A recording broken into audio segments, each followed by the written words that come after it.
Gameranx presents another episode of Before You Buy, the show where we give you some straight up gameplay and some first impressions of the latest games releasing. I'm Jake Baldino, and today we're talking about Pokemon Sun and Moon. First things first, let me get this out of the way. I gotta apologize. Yes, the footage looks like crap. It's really hard to capture game footage on 3DS. You kind of just need a modded 3DS. And to be honest, we were underprepared, but I wanted to play this game as much as possible and get this video out to you guys, so I hope you don't mind. But I guess let's just get right into it. A lot of people are paying attention to this game because I guess the huge breakout success of Pokemon Go led to all eyes being on Pokemon once again, and for people who have just consistently been playing the games for a while, this is like business as usual. I think Pokemon Sun and Moon is definitely a great improvement over X and Y, which wasn't too bad. But now it just feels like even more of a fully fleshed out new iteration, and it's a lot of fun, frankly. Long term, I'm really curious to see where this is going to fall, because I feel like some Pokemon fans might feel like it doesn't do enough, although I probably disagree. And then casual fans jumping into this might feel still too alienated from the original games. But what we have here, though, is a damn good Pokemon game with a surprising focus on story. There's a lot of talking,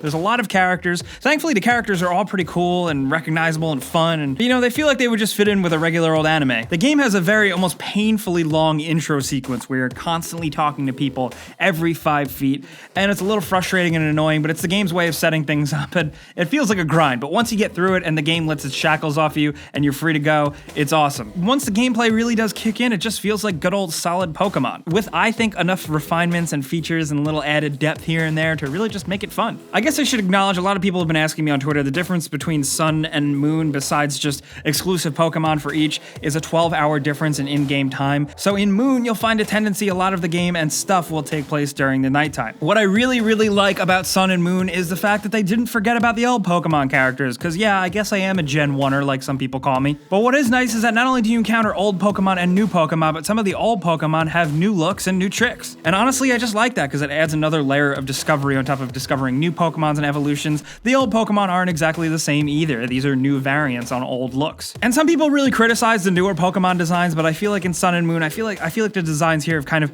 honed in again and really focused on the simplicity and what makes Pokemon work and the emphasis that they are actually animals and creatures. And they got some good shit here, and it's good to see them all come alive through the battle system, you know, carrying out their attacks and doing stuff and being fully animated. The battle system is easy to pick up. It's some classic Pokemon gameplay, but the added stuff isn't too hard to grasp, and the game does do a good job of introducing you to it. One of the big new features in the combat are Z moves. These are like big, powerful attacks that you can let your stronger Pokemon carry out. It kind of feels like a summon in Final Fantasy, which is good and bad because it feels like a powerful attack, but after a while it gets really played out. The big shock of this amazing epic attack kind of wears off, and you just kind of want to skip the whole sequence and just make it happen. And Z moves are kind of flawed. They're not always going to be the end-all, be-all, best attack, but I kind of like that because it adds a little bit more strategy to it. And I will say that I was pleasantly surprised. There's a fair amount of challenge in this game. Pokemon games are notoriously, most of the time, pretty easy, and I was pretty pumped with how Sun and Moon kind of had me in tough spots at times. There were times where I got my ass handed to me, even though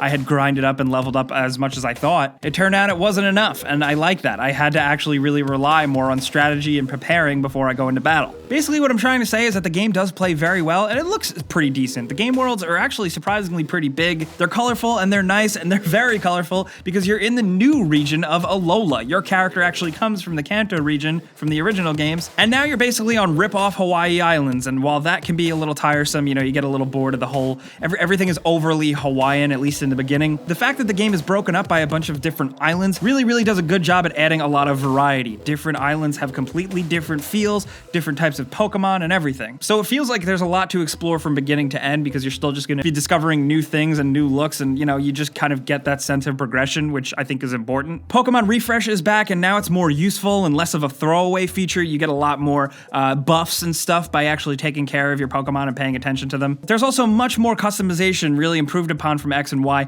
There's a lot more stuff you can put on your character, and while it's still not perfect, it's a lot better than something like Pokemon Go. There's also a little bit of a Pokemon Snap vibe with the Poke Finder. It allows you to use your camera and find secret little areas of hidden Pokemon that you can take pictures of. It's cool. I thought that was really clever that they worked that in. There is QR code stuff, which I only experimented with a little bit, but it does seem like pretty fun augmented reality stuff. You know, if they really do embrace that and use that more, I think they can find a lot of opportunities for all different kinds of people to really kind of check that stuff out. But we'll see if it really goes anywhere. I'm not sure if it's going to. One thing that is also really cool, but initially turned me off until I dug into it, is Pokeologue. This is a feature in the game that at first seems kind of like a mobile game ripoff, like one of those free-to-play mobile games, but it's really good because it allows you to use your Pokemon that would otherwise be sitting in the PC in the Poke Center, the Pokemon that aren't in your main lineup. You can actually take those Pokemon and dole them out and develop these islands. It's kind of just like a mini game, but what it does do is allow those Pokemon to level up and train on those islands, find new items, and find new rare Pokemon for you, and I think this feature is pretty damn sweet. Ultimately, what I'm feeling with Pokemon Sun and Moon, if you jumped into X and Y hoping you would finally get really pulled back hardcore into the Pokemon scene,